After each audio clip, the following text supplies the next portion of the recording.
Mr. Kinison. I was going to go no introduction or anything, just... Go ahead. This is my beautiful assistant. Well, go It's ahead. Mr. Bill Kinison. There, now, that's a lot The better. one you've been waiting for. There you are, that's even better. You're on a roll now. The man of the hour. Man of faith with and the power. voice, the message. That's right. Oh, man. I think you're a little slow moving this morning. I think last night wore you out. It might have. Anthony Golden, good morning. Good morning to Anthony.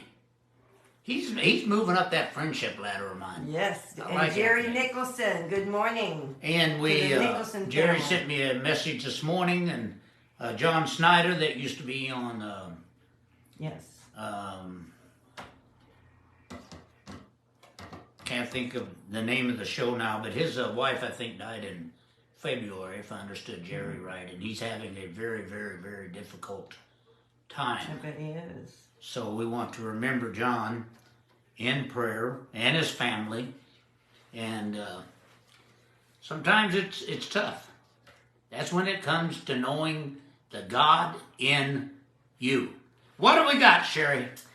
Jack Friedman. Oh, God. He says, like the Facebook page and Subscribe. Or YouTube, not Facebook. Yeah, it's YouTube. YouTube, like the page And subscribe. It's easy. Most of you have already hit like. Just subscribe to it. That's all. That's all. Maui Matos, good morning. Maui. I like Maui. John Lutz. John Lutz. Paulette Cup. Is that my best friend John Lutz, or is that the other John Lutz? Well, I think that's... We have two of them that watch us now, Sherry. Oh, he's gone. You can forget it. You can't look right now. Hi, Kinisons, he says. John Lutz. Is he back on? Yeah, but it'll go so fast you'll miss it. So get back over there. All right. Well, whatever, John Lutz. Yes. Glad to have them on board. Maui Matos, y'all sent me gifts. Remember, of course, John Lutz, me, Bill. You're totally confusing me. I was reading, and then John Lutz says, it's me, Bill. Well, the other guy could have said that. But I know now who it is, though. And I love John, one of my best friends. If not my best friend, he's one of my best friends. He's Screaming Sam. Yeah, that's him. That's him. Now we know him. Which Jack Friedman? I only know one. Who put that up there? Jack. Oh, God. Well, Jack, we do need, and I want to kind of address this a little bit, Sherry. Good morning, Paulette Cup. My And cousin. Paulette, love her. Love the cuz. Kayla Maureen is watching. All right, Kayla. Good to have you on board. I saw on the thing we can see those that's waiting for us to come on, and it was over 600. Good morning, Mike Rango. Mike Rango. He was my videographer for years and years, and just And the great best work. I've ever seen. Especially it comes on research. You're not going to get anything past this guy. He's good. Go ahead. What were you going to say? Well, someone told me that, I think it was Dave.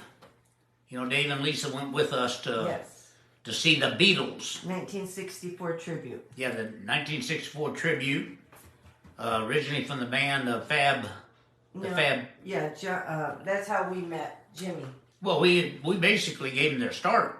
Yeah, they had never been in. Yeah, and anyhow, but Dave brought up last night that he read somewhere or whatever that Facebook is pondering whether they're going to shut it down because so many people have quit getting on Facebook, and that just kind of reinforces what Sherry and I are wanting to do, because I come on, we do this on Facebook because of you, not because I love Facebook. I do it because I love you, and this is a vehicle that we can get to you every Sunday morning. Sherry and I are wanting to open up a podcast, because when I do this message on Facebook, I gotta basically walk on eggshells. They have taken us off a couple times, and everything else. So we really want to start a podcast. We've had a couple companies that have got a hold of us, and it takes money. I've never asked you for any money, but if you want to help us get this on a podcast and not have to depend on Facebook, you can send me a message or PM me, and if you would like to help us, especially financially, we'd appreciate it, because we want to get to a podcast where there really isn't any limits. There shouldn't be anyhow. I don't know whatever happened to freedom of speech in our country, but pretty much where everything else has went.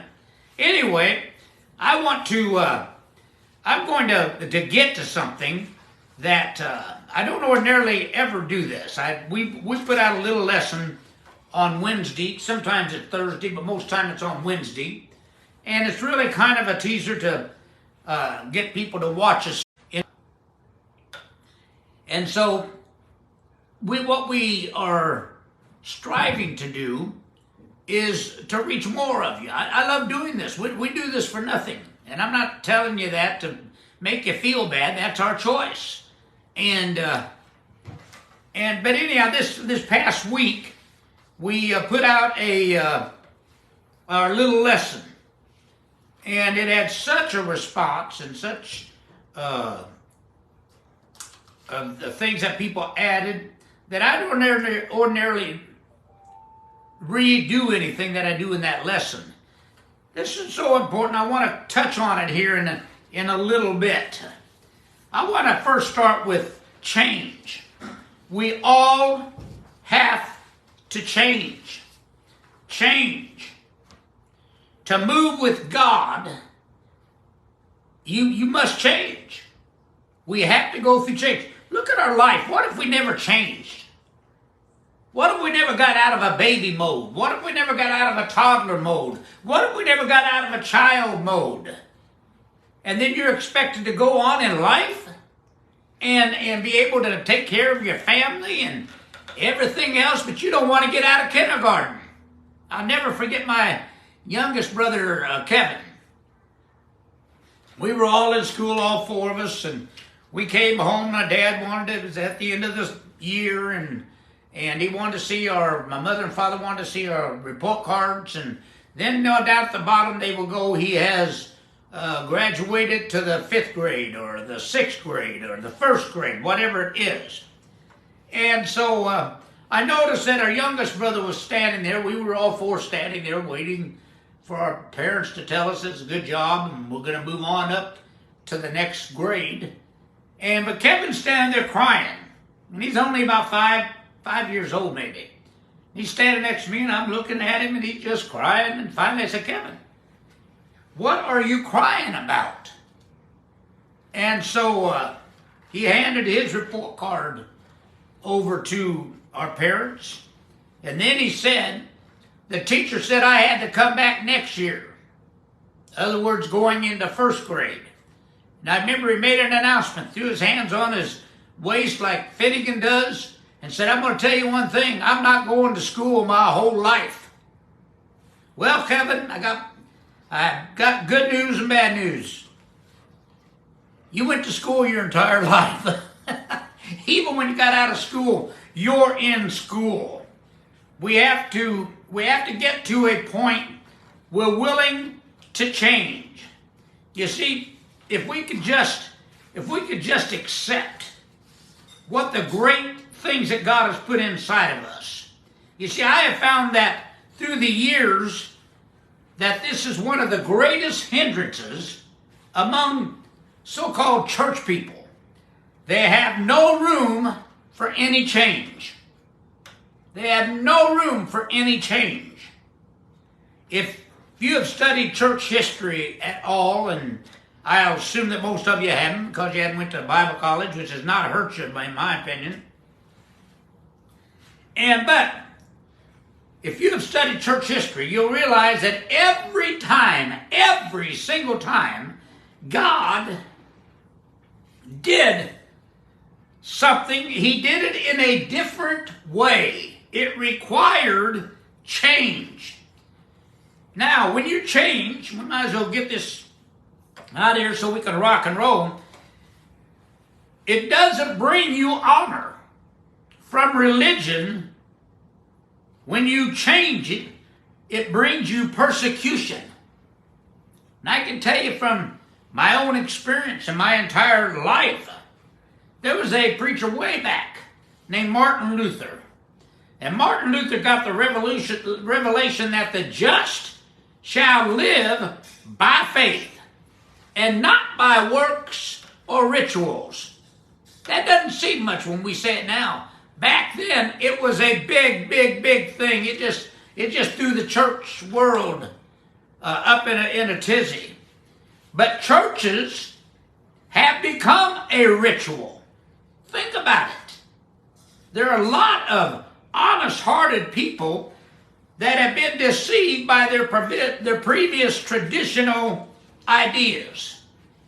You know, I can walk, and I'm going to walk out of the camera view here, but I can walk over here, I can hit a button, and the lights go out. There was a day before electricity was invented, you couldn't do that. You'd light a candle, and that would be the lights in your house. Now, that is progress. That is progress. I found, and I really want you to hear this especially, I found a long time ago that you don't study the Bible to prove your doctrines. But the best way to study the Bible is to try to disprove what you believe. Now, most religious people, they're not going to do that. They don't have the nerve for that. To actually go into the Bible and try to prove what they believe is wrong, because I think down inside they'll know it was wrong. We don't mind being changed if we can all be alike. As long as we don't have to stick out anywhere, we're happy with that. A good sign that you need a change is when you feel like nothing is being accomplished. You feel like everything is in vain, everything is routine. That's when you know you need a change. Ephesians 1:11 said this. This was Paul. God worketh all things. I'm going to repeat it. God worketh all things after the counsel of his own will. What he basically is telling you is everything that happens to you, to me, he wills it. Somebody said they're bad things. I want to go back. God worketh all things. In Romans it said all things are made by him. All things. Your battle is not with the devil. The devil doesn't have a thing to do with what happens to you. Now, I'll give these preachers that watch us, but they don't want anybody to know it, we'll give them time to write their notes on this. Your battle is not with the devil. Your battle is with the flesh. Right here. This is your battle. Not some figurehead that we keep alive. You see, if we would just get out of the idea that we can't do this and we can't do that, we will show the world that we are God's children, and we will do the impossible if you never get past the signs of can't. We're not going by sight. We are not going by circumstance. We are living by faith constantly. You must change. I don't care in this text, I don't care what the government says, they are not. They are not who I serve. I was thinking last night, and I heard somebody at another table actually say, the United States of a third world. And at first I thought, man, that's really cool. And then I got to thinking about it, and it's absolutely right. It's absolutely right. But I want you to notice something, and I said this on Wednesday. The divine order is in order. I don't care how things look in our country. The divine order is in order, and it won't get out of order. Are you listening? Many times people look around the world and they see so much disorder, and I don't think in my 74 years on this earth, I don't think I've ever seen this world in this much disorder. Not only the world, our country is in disorder, but God is in order. God is in order. I look around. You know, we see the wars going on and the threat of wars going on. And all of a sudden, we just shake our heads and say, why don't God stop this mess? I had somebody tell me this week. Why, if you think God's so great, why does he let this stuff go on? Somebody said, that's a tough question. No, it's not. I'm going to give you a blunt answer to what you think is a tough question. To begin with, God didn't start this mess. Are you with me? Or any mess. Some people have the idea that maybe there's a God up in the sky who starts things and stops things. But it's mankind who starts these wars, starts these things, stops these things. That's mankind. There's no God in the sky who would start disorder and stop disorder. No. There's disorder. It means that for some reason or other, we got our minds out of divine order. And it's your individual business to bring your mind back to the attention of divine order. I watch just like you do.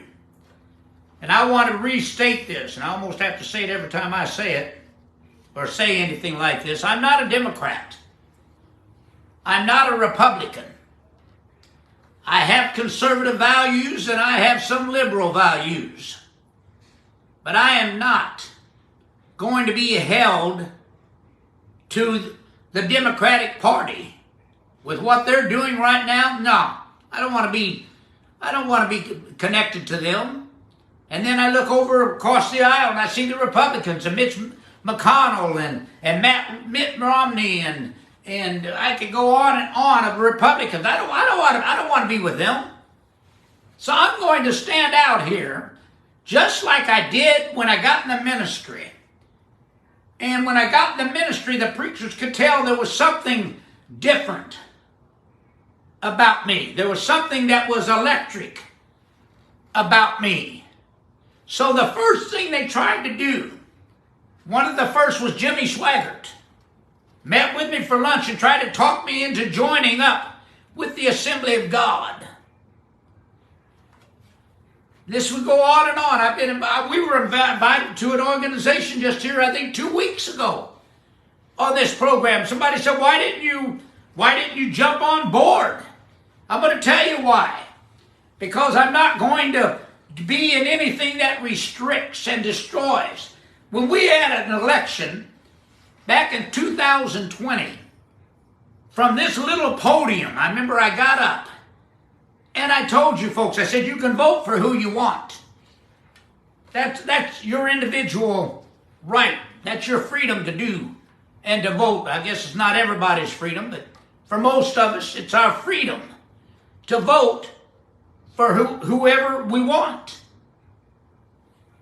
Now, what I told you was, but do not vote based on anger and hatred, because anything that is built on anger and hatred is going to fall. Well, it didn't take us long for Joe Biden to become the president. I'll leave it up to you whether or not it was legitimate. But it would come up to that he becomes the president. And the first thing that starts happening is restrictions, just like what I had come out of church in. They wanted to tell me how to believe, what to say, how to dress, all that kind of stuff. Folks, it's not any different. As a matter of fact, the Bible said first in the natural, then in the spiritual. We've been watching this go on in the natural. But I want you to know something. And that is that it's your individual business. It's not up to them. It's your individual business to bring yourself and your mind back to the attention of the divine order. Jesus said something. This was actually after he had said something else that I want to tell you about, but he said something. And that was that he said, come out of the world. Well, in our fleshly mind and the way we were thinking, we thought that meant get out of the world. You can't be with those people. They'll corrupt you. Yet, the Bible said, greater is he that is in me than in he that is in the world. And in another place, Jesus said, and I'm going to explain this one to you in just a second, but another place Jesus said, go ye into the world and preach the good news. That's what the gospel means. Good news. Go ye into the world. Don't come out. Go in. My God, if you can't stand growing with God around the world, I don't know what you're going to do, because you're never going to be isolated. Now, when he said, come ye out of the world, what he was actually telling you is bring your attention away from the world's business and bring your mind to center on the truth of your being. That's why I get up here and say, I'm not going to worry about the inflation or Bidenomics, whatever they want to call it. I'm not going to worry about that. I'm not going to worry that interest rates on your home are up over 21-year high. That's how high it's got to get a loan. So now we're in a housing crisis, because first, people don't want to sell their house for that price because it's going to cost them a lot more with the interest to buy another house. I'm not going to get into the details on this. I'm just trying to show you that it's up to you. The divine order is in order, and it's working for whatever you want. Government's not going to stop me from being a millionaire. They're not going to stop me from being healthy. They're not going to stop me from being successful. They can try, but I speak to a higher power. I report to a higher power. That's the God in me. God's business is in order, folks. It's in order. God's affairs are in order. And if your affairs get out of order, then you're minding the world's mind and the world's business. You have to pay attention to the divine reality. You must pay attention to the divine order, not the disorder. You have the power. So stop looking around at the disorder in the world, because the more attention you give to it, the more disorder you'll bring into your own life. If you want to keep order in your life, Keep your mind on divine order. The Bible said, as a man thinks, so is he. Do you really believe that? Because we quote it a lot here. You really believe that? That as you think, the way you think controls your life. If you're experiencing disorder in your individual order, if you are experiencing hate and anger, you just quench the anointing. Ben Wiley says they will always try. They will always try what? Whatever you're preaching about. Oh my God. Get me some people! Oh Lord, Ben. Sherry. Well, then we'll just, if it's all right with Ben, I'll go right on then. Keep going. But he is right. He is right. You see, to control us, he says. no, it is. I know. That's what the whole thing in disorder does.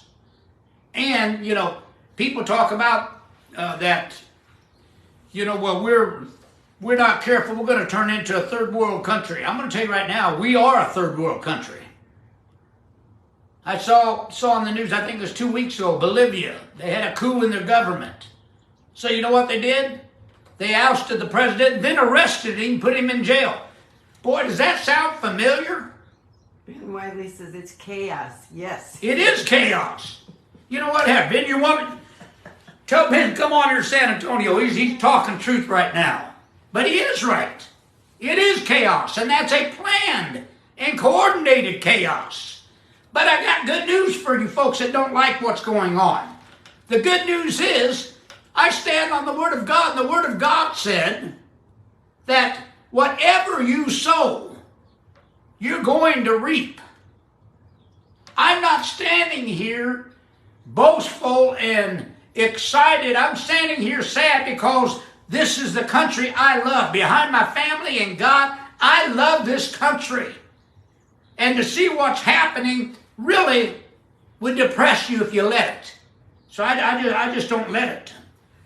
You see, if you want to bring harmony and peace into your life, it must begin with you. Don't worry about them. And don't get out in the street and riot and all that kind of stuff like these idiots do.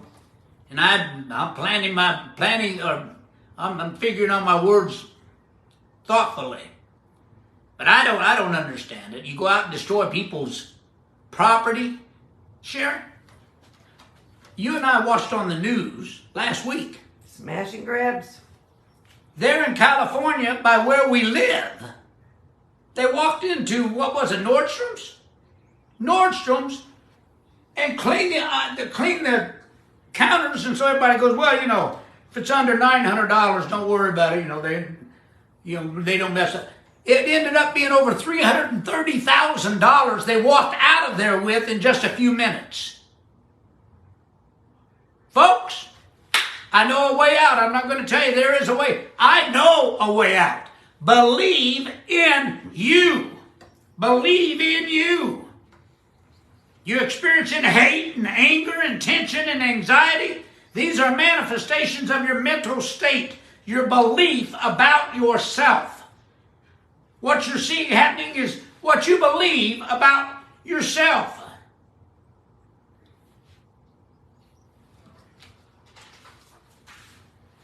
There was a song. Sherry, I think you'll remember it. We kind of grew up with it. Let there be peace on earth, and let it begin with me. We want change. That's how we started this lesson today. We want change. And I have strived for change in my life, my entire life. I've known Sherry only for about 55 years of that life, but what I do know about her is she wanted change.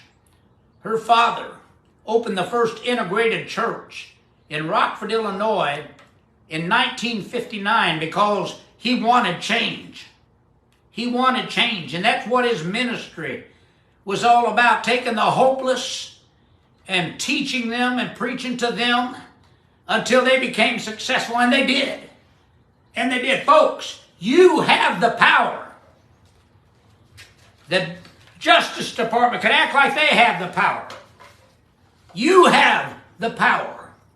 Now, I'm not telling you to get up and run out in the street and start looting places and everything else. I'm telling you to let that God in you come up and start overwhelming you with your thinking, and then be willing to accept the new thinking. I'm going to close with this because it always amazes me. Albert Schweitzer, I think that's his name, the genius, Albert Einstein. I'm sorry, Albert Einstein. He did things back in his lifetime that no one even hardly understood. You know what? If he'd have been a preacher and God had given him a revelation, how different that would have came out. Because the first thing that the preachers and the religious authorities would have told him is, it's wrong. That's what they told everybody on the first revelation. That's what they told about Martin Luther, that he was wrong. Well, let me tell you something. Science was smart enough to take what Albert Einstein had discovered and started adding to it. They never spent, like we have, for 2,000 years, the church system has said, forget about changing. We want you to stay right where you're at and be the robot that sits in our church and gives your money. That's exactly what they want. Heavenly Father, I thank you for this time that you give us this morning. I wish I could have went on and on, but I thank you and I ask that you touch John Snyder and those that also need a healing. Lord, there are so many that lose loved ones. And I ask you bring a peace to their heart. Bring a peace to their mind. And let them know that there is a better place than this, but we're going to make this good while we're here. And we'll give you all the praise. Amen. All right, Sherry. Ben Wiley says, and they arrested Martin Luther for it too. Yes, they did. The Wesley brothers, that was the Methodists. Yes. They arrested them. Well, we can go on and on. Yeah, let's do it. No. Here. Look, I haven't even started on these things. Ben, you'll have to come here when you can preach with Bill. Oh, I love Ben Wiley and Bill Kinison preaching. Oh, yes. I know a lot of people who never would have bought that, no matter what. I see that's changed. Yeah, that's changed. But they wouldn't have. Come on, Sherry. See, these people think that you have never preached. You used to preach when I wasn't able to. I'm talking about big revivals. Ben said, yes, I would love that. I would too. Of course, I just love to sing. All right, Sherry. Have a good week. Oh, you telling Ben that, or you telling me? Everybody. Everybody, have a good week. Don't let this stuff going on in our country and our world get to you, because you know what? It's going to get straightened out. And it's not going to be by putting Donald Trump in jail. It's not going to be by all these other things. It's going to be you. Let the change begin in me. God love you. We'll be here next week.